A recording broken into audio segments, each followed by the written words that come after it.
Today's news. Aynullah Fatulayev's bank account freeze continues.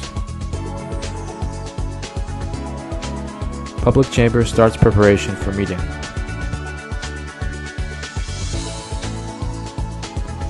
Claims that new book distorts Azerbaijani history.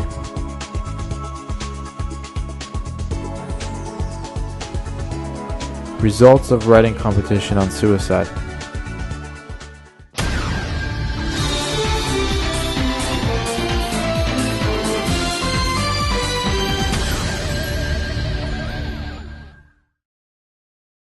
The International Bank of Azerbaijan refused to release money which is in the bank account of imprisoned journalist Aynullah Fatullayev, editor-in-chief of Realny Azerbaijan and Gündelik Azerbaijan newspapers.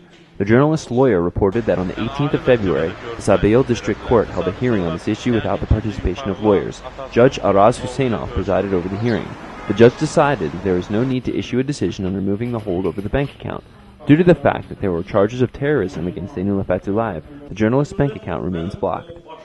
In 2007, Aynullah Fatullayev, editor-in-chief of Realny Azerbaijan and Gündelik Azerbaijan newspapers, was sentenced to 8.5 years in jail for threatening terrorism, amongst other charges. However, on April 22, 2010, the European Court of Human Rights ruled for his immediate release and financial compensation from the Azerbaijani government, €27,800. The Azerbaijani Supreme Court plenum has only partially fulfilled the decision.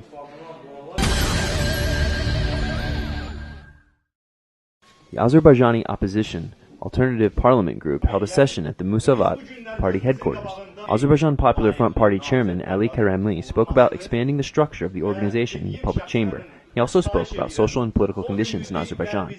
The head of the Musavat party, Isa Gamber, also discussed these conditions and emphasized his duties to the public chamber, the first and most important of which, he said, is to achieve changes in the country.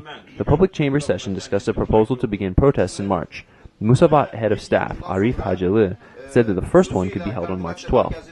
But the PFPA vice chairman, Fuad Kahramanlı, said more time was needed to prepare something impressive because a small-scale rally could discourage the people and jeopardize the strength of future protests.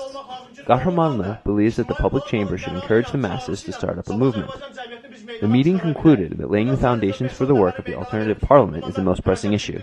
At the end of the session, APFP chairman Ali Karamli said that he thought it would be better to spend more time preparing to protest rather than jumping in immediately. Attorney Elçin Gambarov has accused a Turkish diplomat of distorting Azerbaijani history in a new book, From Freedom to Tyranny. Turgut Er's book has just been released in Turkey. It deals with Azerbaijan's recent history starting in 1990. The book strongly condemns the Azerbaijani government. Gambarov held a press conference in the Azerbaijan Media Center to dispute Er's account of the March 1995 events in Azerbaijan, when a special unit of interior troops attempted a coup against the Aliyev government. The coup was violently suppressed. The next year, a parliamentary report claimed that the Turkish government had been involved in the planning. Gambarov alleged that Turkey's then Prime Minister, Tansu Ciler, had helped chief insurgent Rovshan Javadov prepare a rebellion against the Azerbaijani government. According to Gamber, Javadov was a Secret Service agent for the Turkish government. The book has been widely discussed, and it seems it is only the Azeri government who believes that Er has misrepresented Azerbaijan.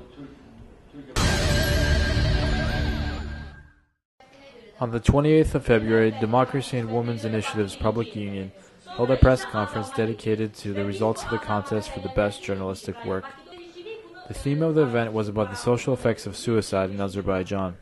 In Azerbaijan, 170 suicides occurred in 2008.